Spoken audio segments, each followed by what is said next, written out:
Football News, the most comprehensive source for high school football in the Commonwealth.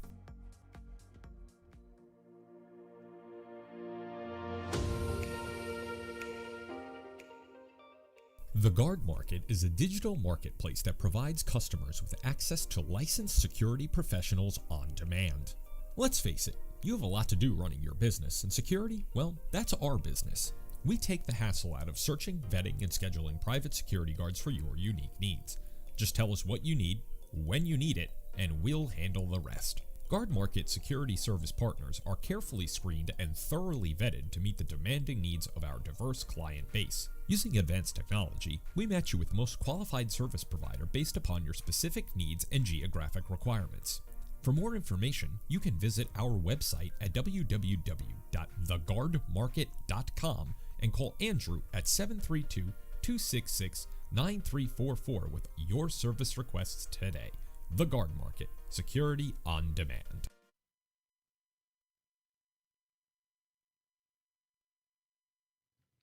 All right, good evening, ladies and gentlemen. Welcome back here, Three Rivers Broadcasting. I'm Alex Fidrashevsky, going to be with you for the next hour to talk about the great sport of soccer. Around the world we go on Corner Kick, and we're very excited tonight to be welcoming back my buddy.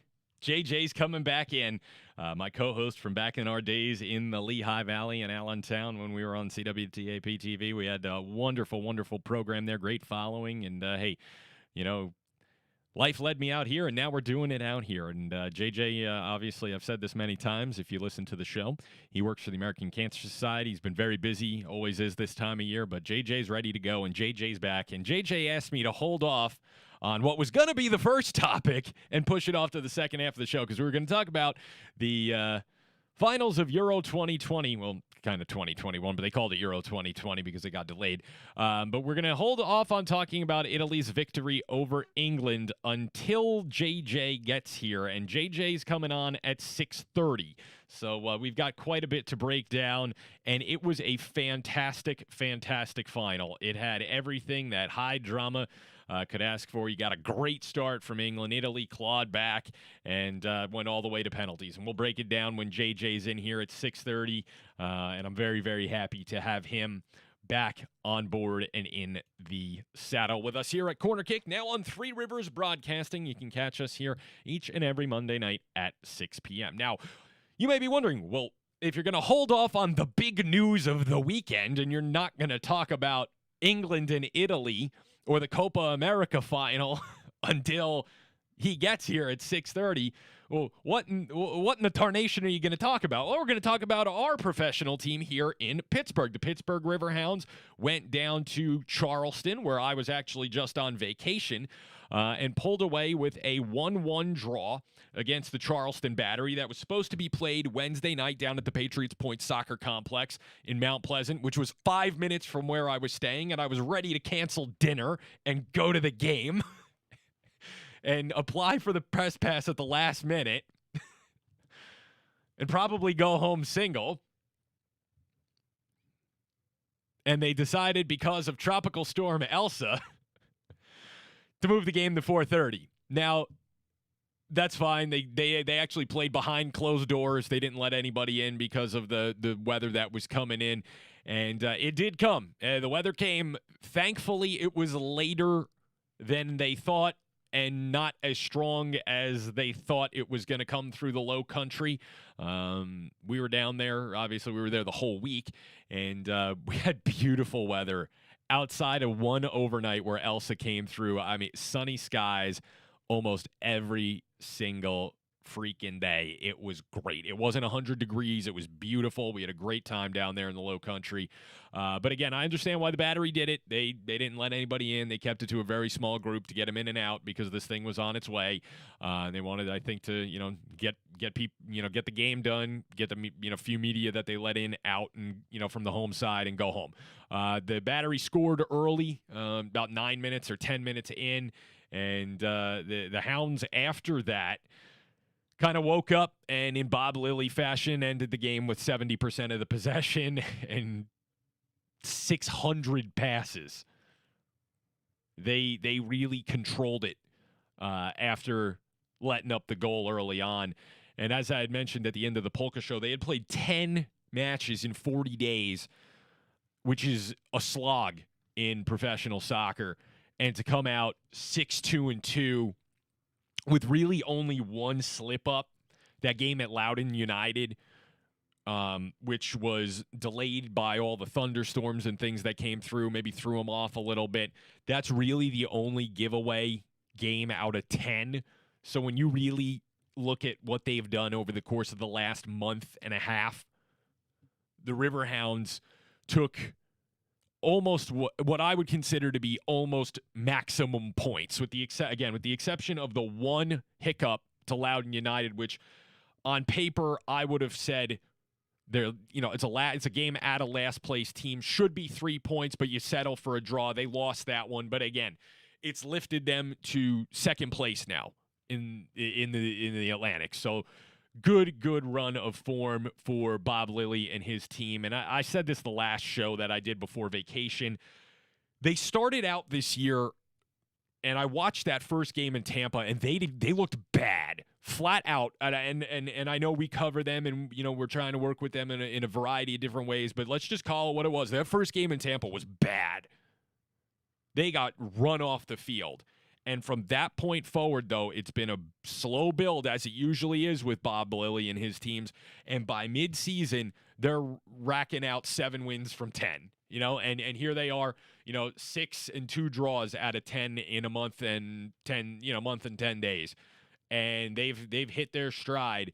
And again, to score a point off the road, that's great. They got a late goal from Tommy Williamson, to pull it out. And they even on their own website, they wrote to salvage the draw. I don't even want to say it was that they salvaged the draw. They dominated the match. They got a goal that they deserved, and it was a laser Williamson hit. And for me, again, this would be the third match in a row that we've been, that I've watched or we've been at now from Three Rivers Broadcasting, where I would say my man of the match isn't the goal scorer. It isn't the goal scorer. The last game, I would have said either Canardo Forbes or Wheat, the last home game. And this one, I would probably go to Canardo Forbes.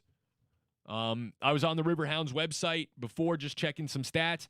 91% pass completion. And more than 50 of his 69 completed passes in the Charleston half. Almost 100 total touches on the ball. He's all over the place, as he usually is. And as the veteran leader for the Riverhounds, that's what they need. And that's what you have to expect.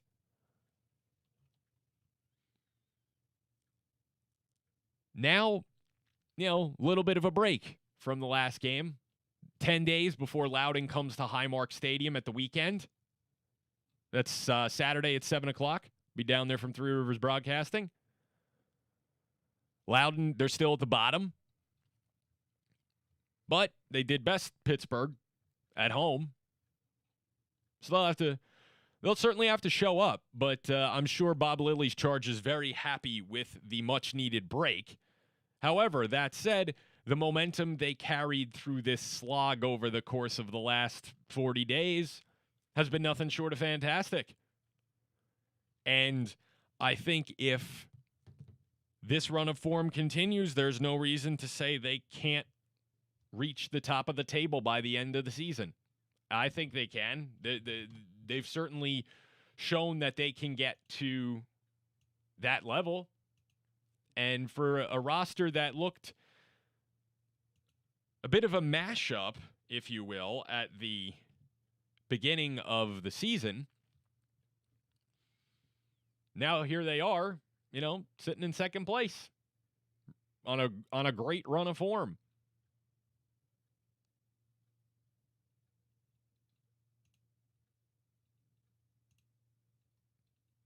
And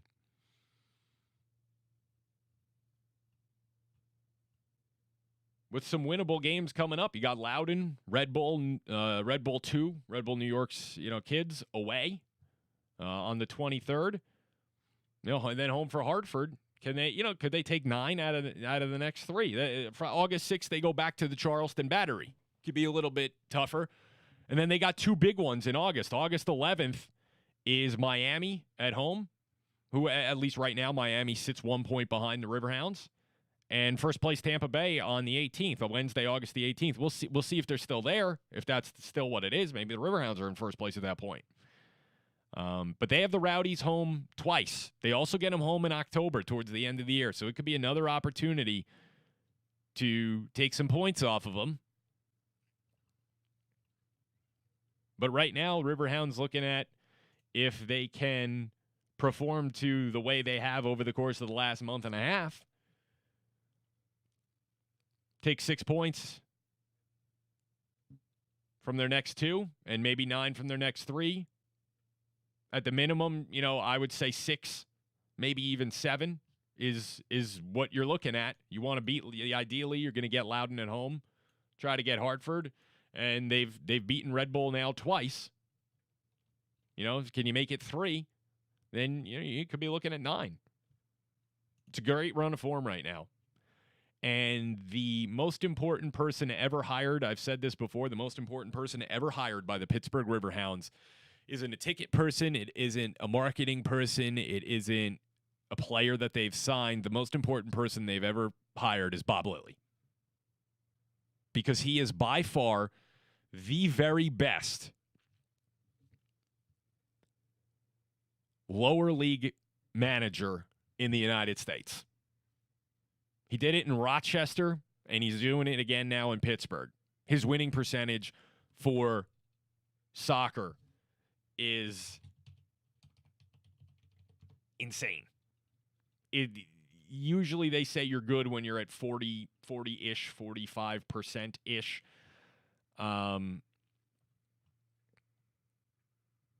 Lilly's stints as a manager tend to trend into the 60s. High 60s.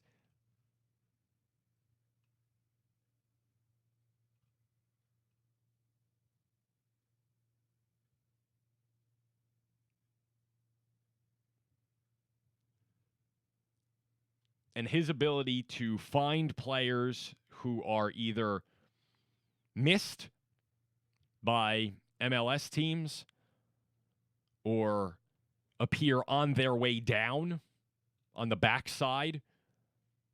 Did it with Ben Zemansky the first year, who was a rock in the center of the park with the experience that he brought to the Pittsburgh Riverhounds from his time with the Portland Timbers in MLS and playing with them in CONCACAF Champions League and all of that at this level. He was a rock star. And now you look at kind of what he's doing to bring in some other players, specifically in the back. Mikhail Williams had a run out with the Colorado Rapids. Bounced around a little bit, but he's got a lot of experience from Trinidad, from the national team there. Jelani Peters, another one, who's just into his prime now as a defender.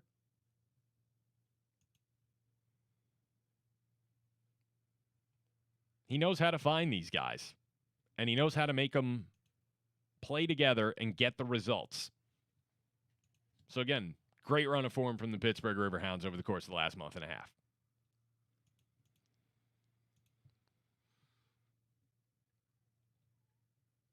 We got about 15 minutes till JJ comes on. So let's move over now to the Gold Cup, because this is probably what we were going to talk about in the second half of the show. I think, the expectations are always high for the United States at this point, no matter who suits up.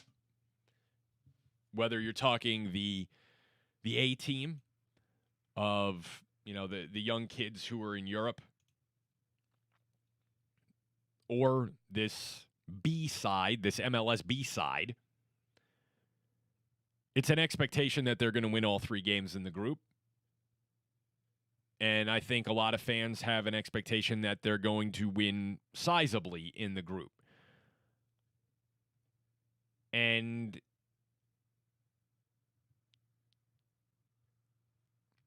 last night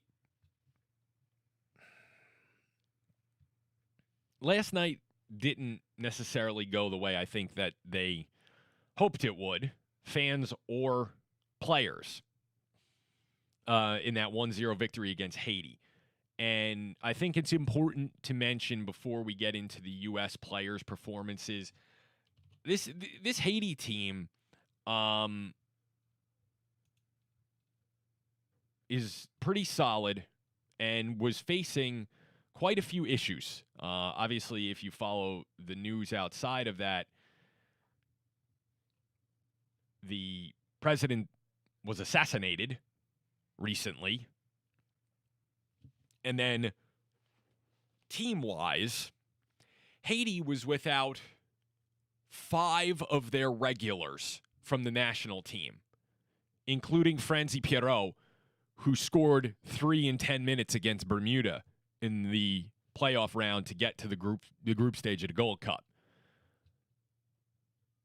And they'd all been ruled out the night before due to positive COVID tests.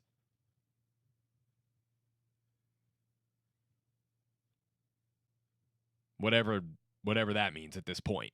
Again, I've said this, we don't do politics and we don't do medicine on this show. But how 2 days before the guy could score 3 goals against Bermuda and then magically now he's sick. I'm not going into it. It is what it is. Haiti had to play without 5 of their regulars due to whatever this testing is that they're doing out there. I'm not getting into it. It's not my place. So minus 5 guys, Haiti still hung tough against this BMLS side. And there were a few guys who played pretty well. I think that's worth mentioning. I think Walker Zimmerman did it right at center back, and that's to be expected. And with the amount of money that dude's making in MLS, he better be able to step up into the national team as part of the B side against Haiti and play well. Kellen Acosta did it right, better than he did in the Nations League games. And then, as I think expected, one of the best players on the night was Shaq Moore. But he's also one of those guys who's probably in the A roster or poking around the A roster as a defender. The right back playing for Tenerife,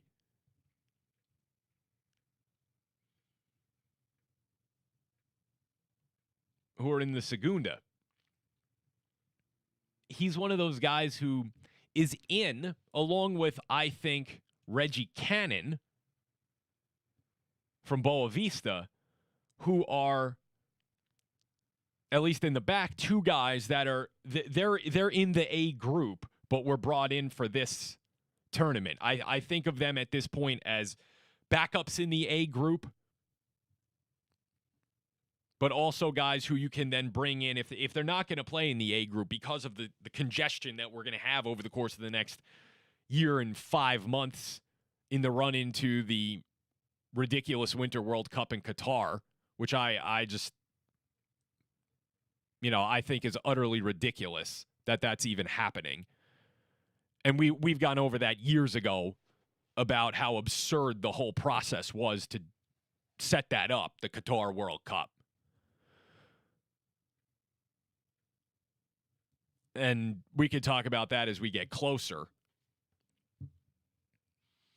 But Cannon and Moore are 2 guys who are probably in the A group. And Berhalter said that Shaq got the notification he was in the 11 just hours before the game. And to come in and have that performance, I think he made a great effort, and there's more to come from him. Of course there is, Greg. He's playing in Europe at a high level. What did you expect from a guy like that? Did you expect the same performance that you get with a right back from Real Salt Lake. Or the years of Matt Besler fours that we got. Because let's face it, if I had to grade a Matt Besler performance in the national team, I don't know if I would have ever given him above a 5. You're not dealing, Greg, with San Jose Earthquakes defender. You're dealing with a guy who's playing in Europe. Big difference. Of course there's more to come from him. And he's the type of guy who can step in on 5 minutes notice and have that kind of performance.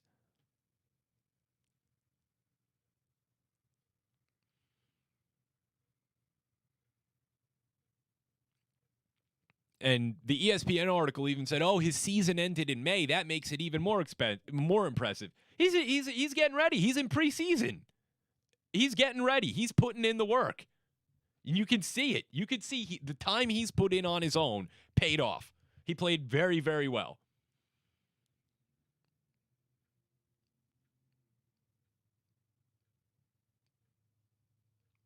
Paul Arriola got hurt. After he went out, the U.S. looked flat for the rest of the first half. When they put Busio in, who's another one who's, I put out a tweet. There's probably, 5 guys who are in the A team, if you will, or sniffing around the A team. And when they call their larger groups, their names are going to be on it. Cannon, Shaq Moore, Sebastian Lletget, who's the best American in MLS right now. And if you're talking about an A team, he's the only one who should be on it. And then Joaquini, Hoppy, and Daryl DK. Okay, excuse me, there's 2. But I don't think DK's long for this league. And if they didn't ask for an absurd $20 million from Barnsley, probably would have been over in England already. But the Don needs his cut, I guess. Just like those expansion fees. But again, there's those 5 guys, 6 guys who are sniffing around in the greater part of the A squad. And the rest of these guys, it is what it is. Jackson Ewell brought nothing to the table. Jonathan Lewis had very little impact. They're thin out wide in the B group because they pushed Zardes out there, and I'm not impressed with Gyasi Zardes either. He did keep the ball alive for the goal, but on the whole, Gyasi Zardes just doesn't do it for me. But for the B team, I don't know who else you're going to go to. Because you're going to squad rotate a little bit here and there. And again, with DK being the guy he's going to be the next striker up to, kind of in that A group. You're going to rotate in and out who you got. But it wasn't perfect, but they did all right. They got Martinique up next, who Canada beat 4-1 yesterday. I saw bits and pieces. From what it seems like, Canada had the run of play the entire match. It's a time for Berhalter to experiment with his B group a little more and see what he's got. There were some folks on Twitter saying, "Oh, they should have brought the A team. They should have brought Pulisic and all of these guys. The whole crop of them. Stefan in goal and Destin. These guys are going to have to play so many freaking games over the course of the next year that there is no need for them to be anywhere near the Gold Cup, especially against a team, no offense, like a Martinique or a Haiti, or God forbid you get a Guatemala or El Salvador in your group and you have Christian Pulisic on the field. They'll foul him 30 times. Hard. Because that's what you get in CONCACAF. So if you can go through the B team through this silly tournament that nobody gives a damn about anyway, you do it. And the U.S. has finally hit the point, because all the kids fled to MLS or completely rejected it and went abroad. And now you got your 30 guys over there that make up the A team, and they're not just playing in scrub teams anymore. They're at Lille and Werder Bremen and Chelsea and Borussia Dortmund and Marseille and Valencia and Leipzig and Juventus and on, Anderlecht, Roma, Wolfsburg, Fulham, Manchester City, Tottenham. They're at big-time clubs, Galatasaray, because that crop rejected it and went and challenged themselves. Now you have the two teams because you got your MLS guys that you bring in for the junk tournaments that nobody cares about, and then you got the A team that you bring in for the World Cup qualifiers. And the A team is now good enough and young enough and talented enough that you don't have to go to Honduras and try to go 0-0 and hunker in. We have enough talent now where we can take these guys down to Honduras, this A team, and go right at them. You don't have to sit back anymore. But that's my rant on the U.S. national team. It's time to get ready for JJ to come on. I'm going to take a quick break, and we'll be back in about, let's go a little bit longer. Let's go with about 4 minutes here so I can get the call set up and everything so we can get JJ on. So we're going to be back. JJ's going to be in. We're going to talk about the Euros. That's going to cut off the U.S. Conversation. We'll get a little bit more into that next week. And, again, hang loose. We'll be back. Just a couple of minutes. JJ will be on. Carnegie Ironworks is Pittsburgh's go-to for artistic, unique, and decorative steel and iron designs. We fencing, interior and exterior railings, outdoor fire pits, window coverings, and much more. If you can think of it, we can fabricate it. Find us on the web at www.carnegieiron.com. That's Carnegie Ironworks, for when you need it for 500 years.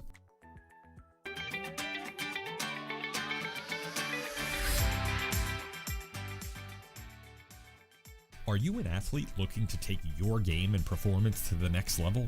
Gym Rat Performance Training is where Pittsburgh's elite competitors go to train. We specialize in personal training, strength, speed, and agility training, sports-specific training, and we offer the best basketball player development in the City of Champions. If you are ready to transform your body, expand your mind, and reach your potential, it's time to join the Rat Pack at gymratpt.com. That's GYMRATPT.com. Gym Rat Performance Training, punishing Pittsburgh since 2016 because rats don't rest.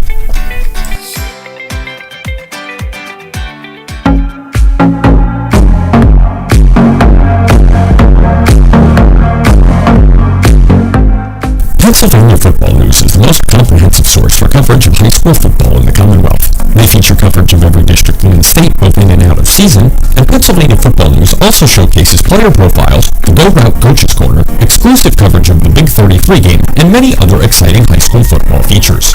You can visit our website at www.pafootballnews.com and contact PAFNsales at gmail.com. That's PAFNSALES at gmail.com if you'd like to advertise with Pennsylvania Football News, the most comprehensive source for high school football in the Commonwealth.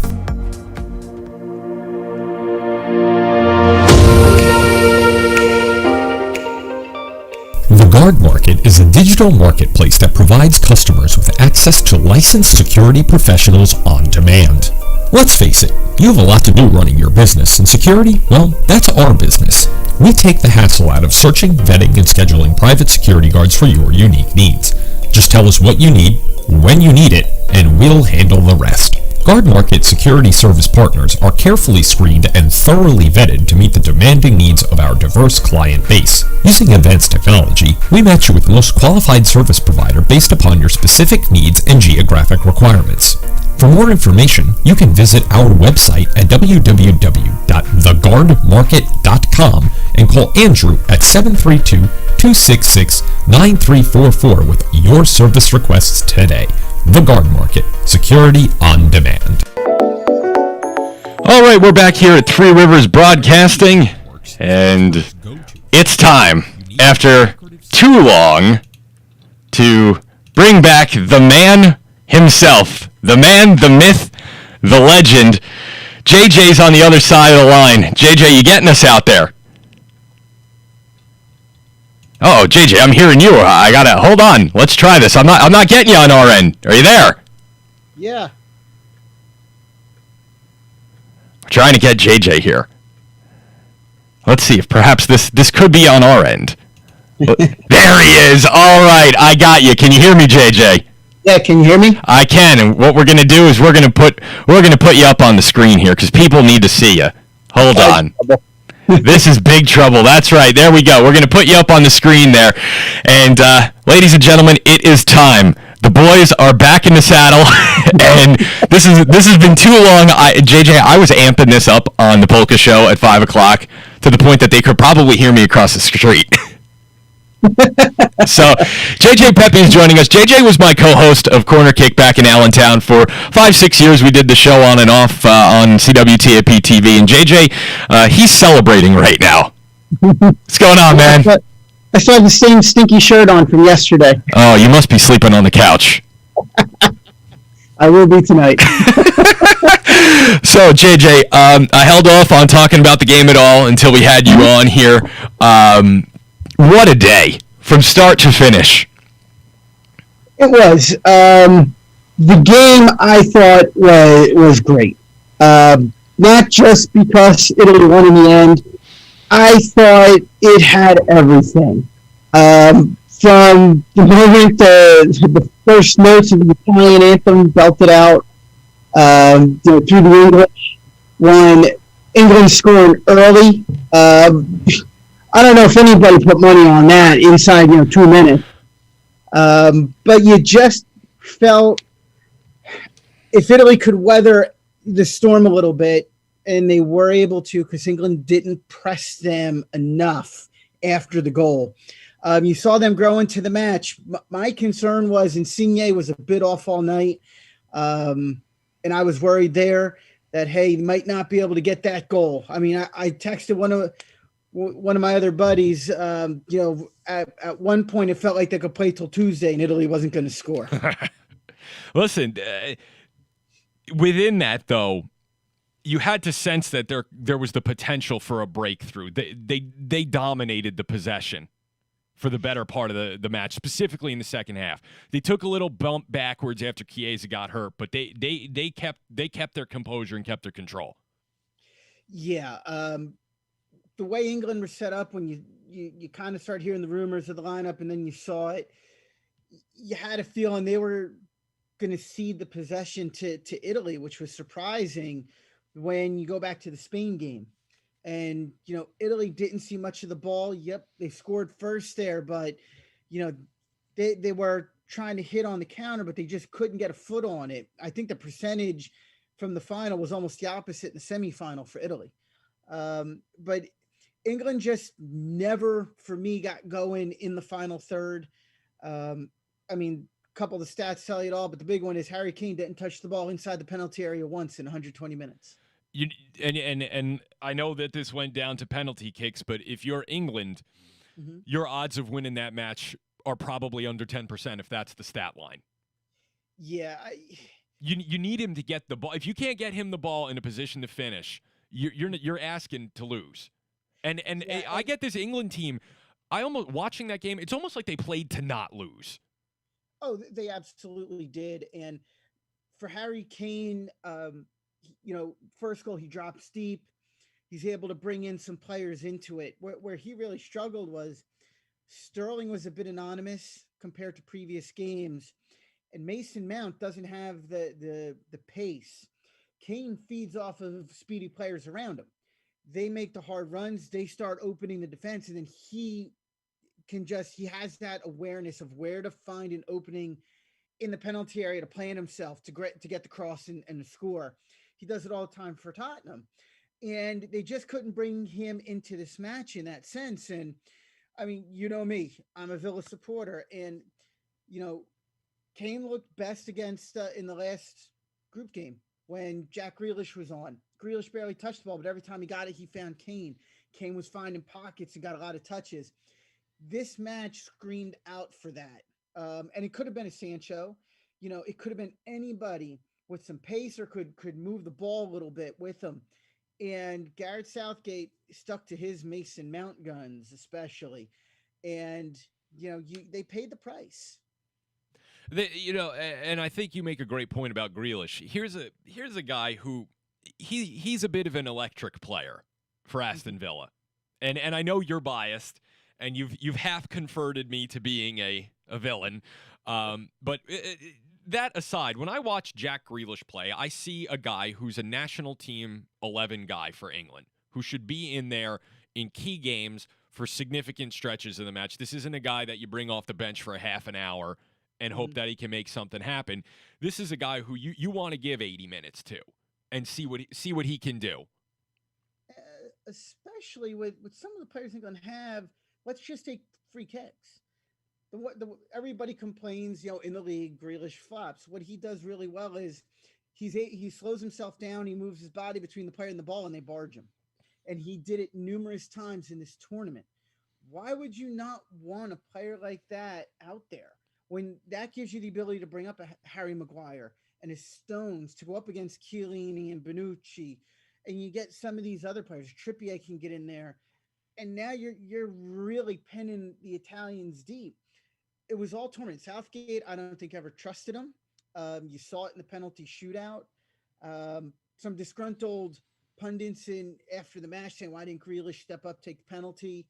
He came out today. He tweeted, I said I wanted to take one. You look at how Southgate was maneuvering around. He was never going to put him in the first five. I'm of the belief that if Grealish was the 10th penalty taker, Southgate would have run off the bench and speared him WWE style so Pickford could take the 10th one. Well, listen, there's a clear roster. There's clearly a bit of a roster bias there from Southgate. He's got his guys, and he went to Grealish because he had to, but it's not a preferred player for him. He doesn't know what to do with them. He doesn't know how to set up around him. And the thing is, there were several matches that really just called out for him. He played about 175 minutes, 180 minutes. He had the second most dribbles into the penalty area for England. Sterling had 2 more, and he played almost every minute. He had, I think, the second most fouls behind Kane. I mean, it was just when he came in, he would create things. I mean, he created the goal in the match. Who was it? The Czech Republic, the last group game. He comes in, few minutes, he does what he does at Villa. He gets the ball in the box, he chinks, he dances, he gets to the eye, sends crossover, it's 1-0. And the hardest part when he was in the games was you saw Raheem Sterling start to try and be like Jack Grealish on the right. Every time he got the ball, he was trying to beat all the defenders, do all this stuff. And the English at times played away from Grealish. And you're going, what are they doing? It's like they didn't know. Could you imagine if Venables benched Gaza in '96 because he had too much flair? The fans and the pundits would have rioted. That for me was the equivalent. And yes, I know I'm a Villa supporter, but he's probably the best player they have on the ball. I think you can defend this by saying I'm not a Villa supporter, and I'll agree with that sentiment. And the way he played throughout the tournament, again, he's the type of attacking midfielder that England long for. And I don't think it's something that doesn't come along very often to the English. And he's one of those guys who, with minimal touches, can give you a maximum result. And I think not utilizing him properly, hurt them quite a bit. Southgate, like you said, didn't know how to use him, and it hurt him. I also think, we can talk from here until we're blue in the face about the 5 that he sent forward. Ugh. I mean, I in theory, I get it. We're going to put Rashford and Sancho on with 2 minutes to go because they're attackers and we want attackers taking penalty kicks. That is the most English football thing I have ever seen. Attackers take penalty kicks because attackers take penalty kicks. And then you got Italy who's willing to send forward center backs. And again, listen, Donnarumma came up big, they hit the post. But again, you put 2 cold kids and a 19-year-old out there to take the 3 biggest penalty kicks that England has had to take since 1960. Yeah, it was as they were starting penalties, I was actually starting to get the dinner ready because you knew the spaghetti was coming. So I went back and watched it, and England almost looked out of sorts. It's like they got to the 118th minute. It was, we got to get players on. Rashford and Sancho could have come on 10 minutes earlier. If you ask me, let them get into the game. You never know. England, I thought the last 5 to 10 minutes of extra time actually looked a little better. Where you're going, if there's going to be a winner, they might snatch it. Could you imagine if we would have put them on? They could have gotten into the game, gotten the blood going in the legs, gotten some touches in there. Instead, he throws them on. Then he's running around trying to pick the order. Totally ghosts Grealish to pick Saka. Grealish moves into his line of sight. He totally ghosts him. He's going all over. It just seemed very disorganized. Well, and I think for me too, once you hit about 115, to me, it was very clear that they were going to penalty kicks. Yeah, and listen, just as they're starting the second half of extra time, he should be going through the list. The list, exactly. That's what I'm getting at, is that you should know. You should know who your guys are going to be, and if you have to run one different player in, you do it. But you got, this guy's first, this guy's second, and you know who you're going to run through. And to watch that, where they were kind of disjointed, was a bit surprising. And like you said, a lot of these pundits kind of bashed him, especially for the soccer one. I thought it was crazy to make a kid take that kind of kick. As Jose Mourinho said the same thing. I think I'll bring it up the quote here now. Quote, for Saka to have the destiny of a country on his shoulders, I think it is too much for a kid to have everything on his shoulders in this moment. I think he's right. And Jose's done some crazy things himself over the years, but I think it's right. And you saw Neville and some of these other guys, step up and say, hey, this wasn't the kid who should have been put up there in that position. Yeah, and I think part of it too is you can't go and point the finger at a Sterling or a Grealish. This was all Southgate. You saw him, the way he was going around. He selected this. And, they're like, oh, well, you just got to go up there and take the ball from him. That was never going to happen. Not with the way he built the team. I mean, he had great team spirit. When he hooked Grealish, just like he hooked Henderson. Listen, if Grealish didn't care, hey, we won, we're in the final. If they would have won this, Henderson would have been okay getting hooked, the substitute being subbed. But it was all on him. When you look at the Italian side, boy, Mancini just hit it. You put Berardi up there. Sassuolo striker, scored a ton of goals this season. Hits the first. Belotti looked petrified going up there. Oh, my gosh. You knew he was going to miss, yeah. He must have licked his lips about 20 times from the time the referee blew the whistle to the run-up, and it was like 6 seconds.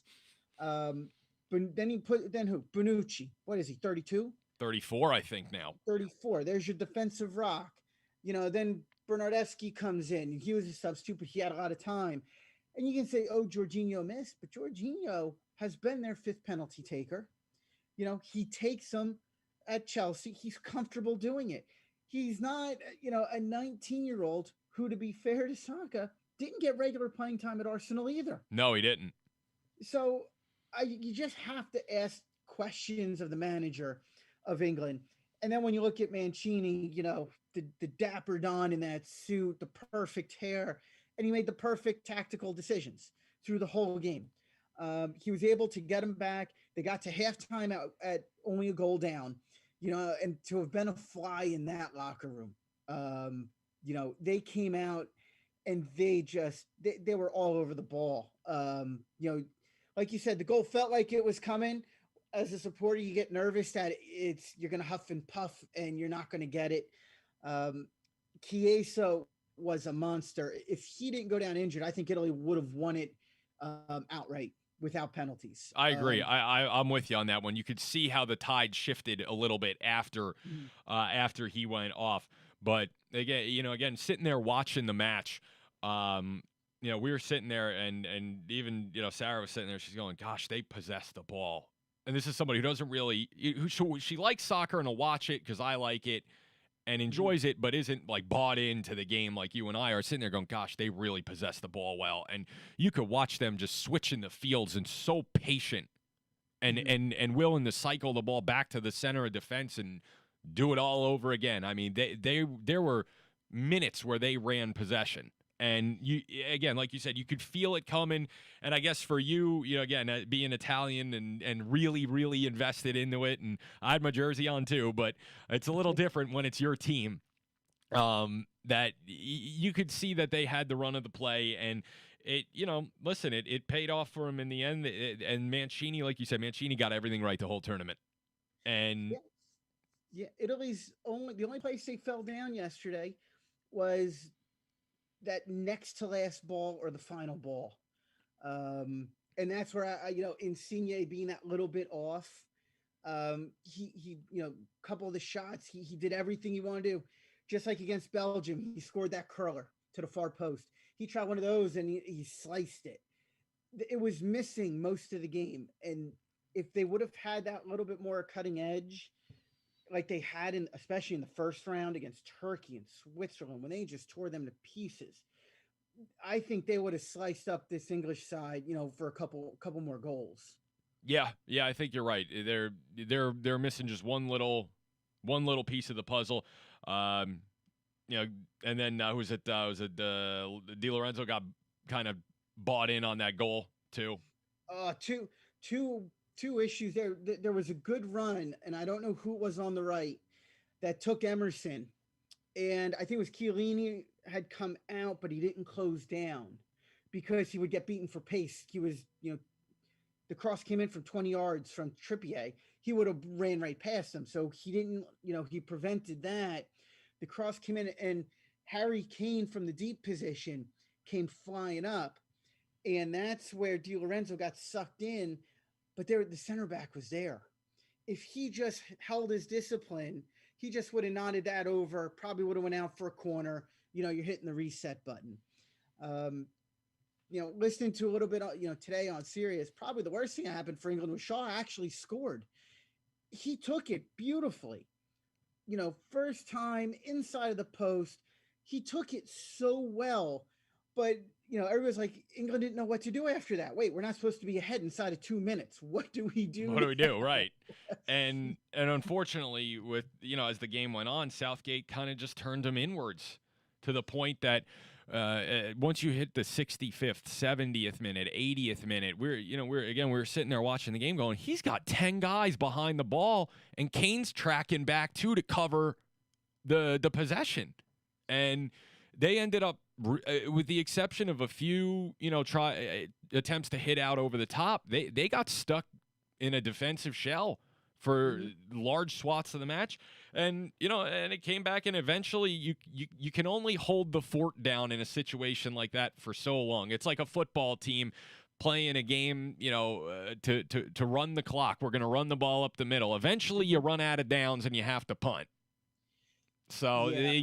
It bit them at the end of the day. And again, they got to the penalty kicks, and you could say, oh, well, at that point it's a game of chance. But is it really? The pressure is all on the taker, in my opinion. There's no pressure on the goalkeeper. And it's all on the taker. Step up, hit it with force. Don't open your hips. Don't telegraph where you're going. And there's little things that you can look for as a keeper that give you that tell.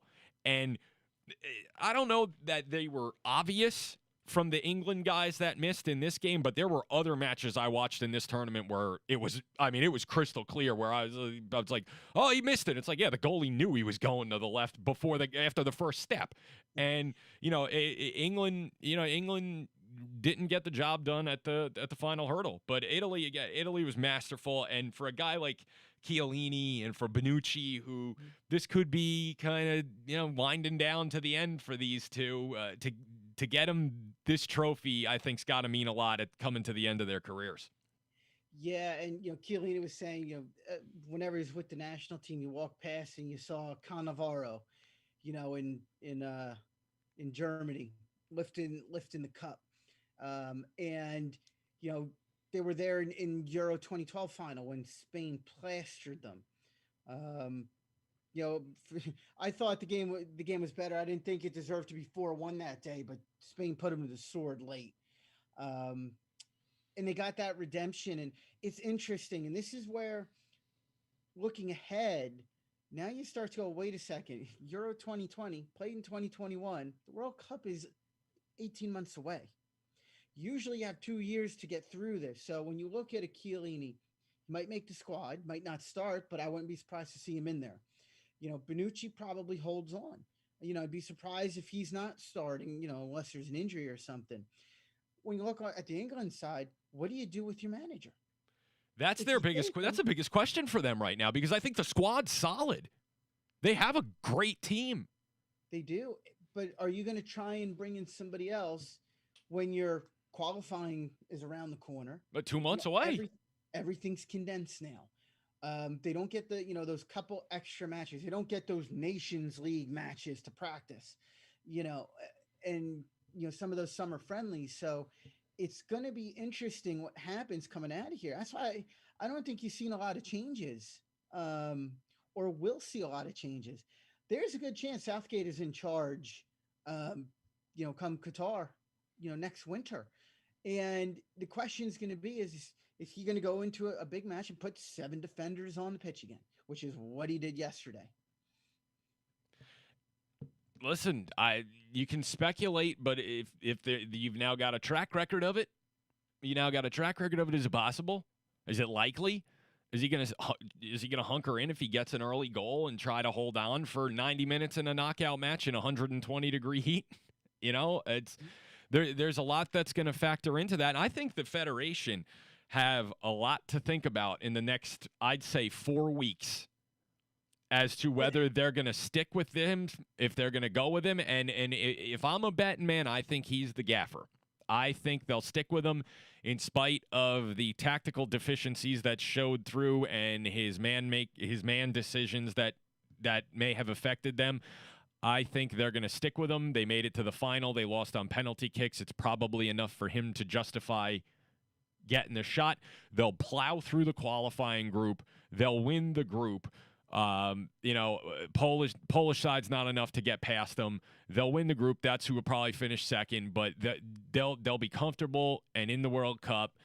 And then it's going to just, again, come down to the draw and who they get in the group. And if they get an unfavorable draw, does it all go sideways? Or, can the players find ways to just gut it out themselves? Yeah, I don't see them. They'll probably know this week. I don't see them waiting too long, just because you if you're going to make the change, you got to do it soon. So your new manager can come in, get in contact with players because they're on holidays, and just start to try and build. Right now, though, they're sitting pretty on top of Group I. Poland has to be careful with Hungary in there. They played well. Hungary played tough in the Euro. They did. A little unlucky against Germany in that last game, or they were through. Just to go back into that last day of that group, there was a point for where each team was in the knockout stage between Germany, Portugal, and Hungary. Because France were already through, but there was one point as the games are going and the goals are pouring in. Yep. Hungary were in, and Germany were out, and then Portugal was in, and Hungary were out. And everybody went through a sequence when they were in or they were out. It was an amazing day, to watch. Listen, I enjoyed the whole tournament. I thought it was well played, and I think that in spite of, certain venues not having many fans or any fans, they did the best that they could. Hungary, obviously, Hungary moved on a long time ago. They had 60,000 there at the National Stadium, but it provided a great atmosphere. And what a story from Denmark in this tournament. I mean, to have Eriksson go down, 10 minutes into the opening day, and then to see that happen, oh my gosh, and was just heart-wrenching. Yeah, and then to fight their way through it to the to a point where they ended up in a match where you could almost argue that there was a little bit of help given to the English with Sterling. That's one of those 50-50. Was it a foul? Was it a dive? A little bit of both, maybe, but Sterling certainly came away from with a rep after that through the final. But Raheem's soft again. Didn't know what to do, and you were texting me left and right. Oh, he doesn't know what to do. He can't go to ground. it was for me, the Danes are definitely the story of the tournament. Um, that whole day, and then they had to come back out and finish the match, and then you found out, oh, they were kind of forced to. The tough they gave Belgium everything, and then they smashed Russia, they smashed the Welsh. That Czech Republic game, it was a good game. They hung on, and I mean that game against England, they put everything out there. They were fantastic. But I remember sitting at Bethlehem Brewworks, opening match. Italy's taking Turkey apart, and I lean over to a couple of people I was with, and I go, a lot of people aren't taking, but Italy can win this tournament. They're good enough, and they're under the radar. I said it on and sure enough. Yep, said it on the opening day. My dad texted me watching them on the opening day. He goes, "These guys can win this thing." Mm-hmm. He goes, "I would put them in the top 3." And we kind of batted around who our top 3 were, and they were one. Belgium was in there, and then it was kind of 1A and like 1B, 1C. You had France and England. Yeah. The France, England, Belgium, they were all for me on the same plane. England had the advantage playing at home. At home, yep. But the Italians, for me, shot right to the top early. They're like, oh, when they play the better teams out of the group, hey, the Swiss, Swiss did the business too. That they weren't pushovers, and they just put together such a great tournament. They were fun to watch. They scored in every match. Yeah. When do you get to say that about the Italians in a tournament? Rarely. These guys over our lives, they're the 1-0 kings. Or the 0-0 draw. The 0-0 draws, yeah. Advance. Yeah, they're the 0-0 draw to get out of the group. That's their thing. But listen, I mean, historically, we talk about, right now, Chiellini, Bonucci, you mentioned Cannavaro. The Italian defense is what is their rock. Before, Cannavaro, Maldini, and Nesta, and just on and, back across, a couple of generations, and they...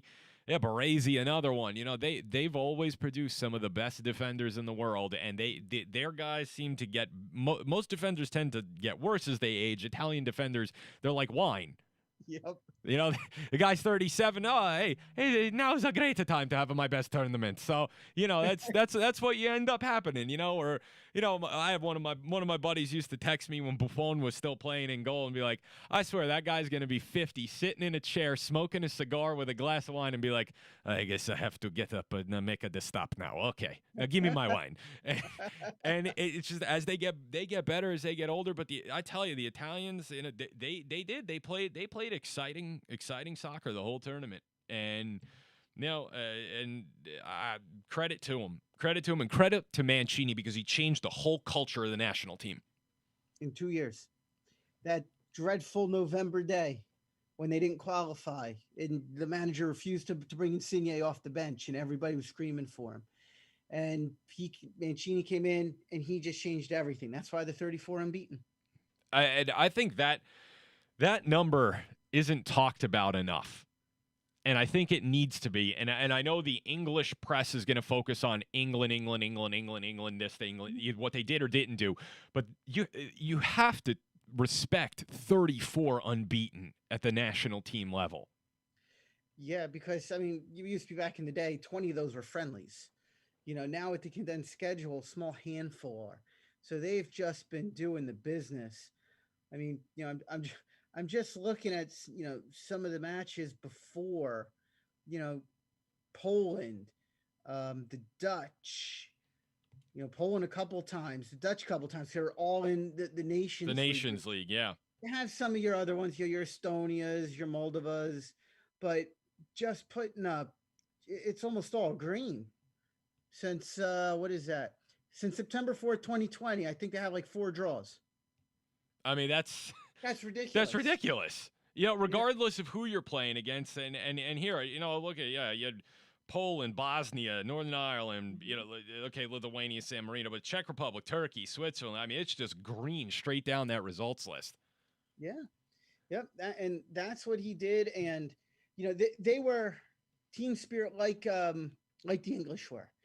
Mancini, what he did with Italy is what Southgate did with those English players. And you got to commend both of them for that. They would run through walls for each other. You saw, look at, I'll go to how, the English, you go back tournaments, the United camp and the Liverpool camp, within the English camp. All the little cliques and the rivalries, that was just taken away. And I mean, first two games, Tyrone Mings is starting. Harry Maguire comes back. He's fit. Okay, takes his spot back. Mings came in for one more appearance, when they needed an extra defender, but otherwise he's there, celebrating and pushing and hugging after the matches, after every win. And you just saw so much of that. It's where Southgate got it right. I just think on the field, they could have been so much more than what they were, even though they made the final. England could have been just as entertaining game in, game out against Italy. I agree. I think you summed it up real well, and I like giving you the run of the show when you get to come on these days, because it's it's always a treat, and I love having you on. And I covered all the other stuff that would have been the second half of the show in the first half, the Riverhounds and the national team for the U.S. And, I did my skewering of the B-side and all of that, took care of that before we got you on here.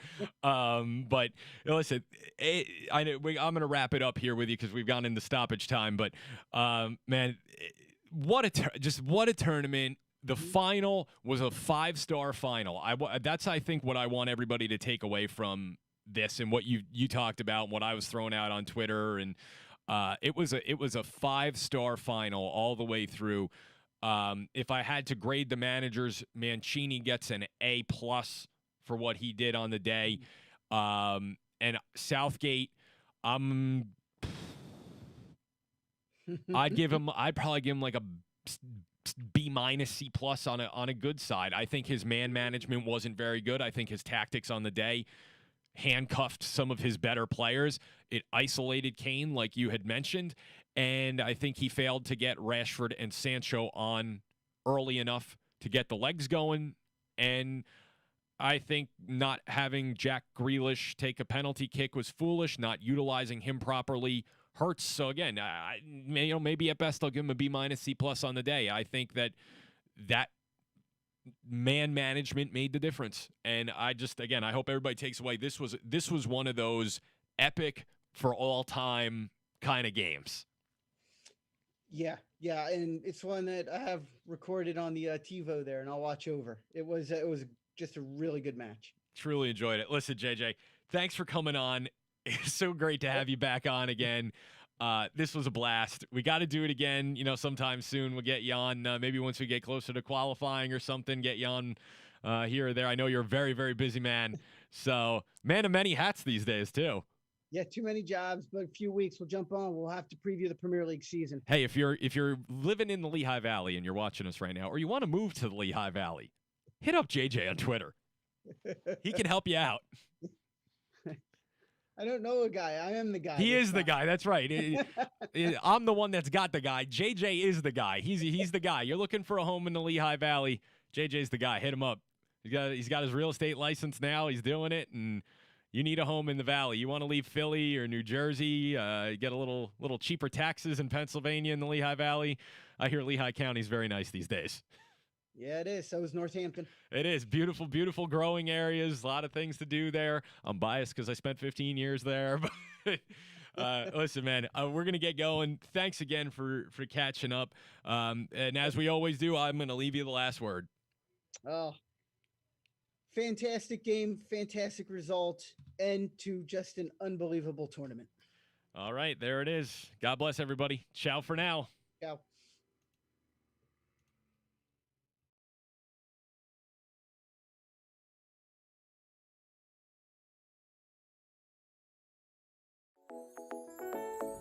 Carnegie Ironworks is Pittsburgh's go-to for artistic, unique, and decorative steel and iron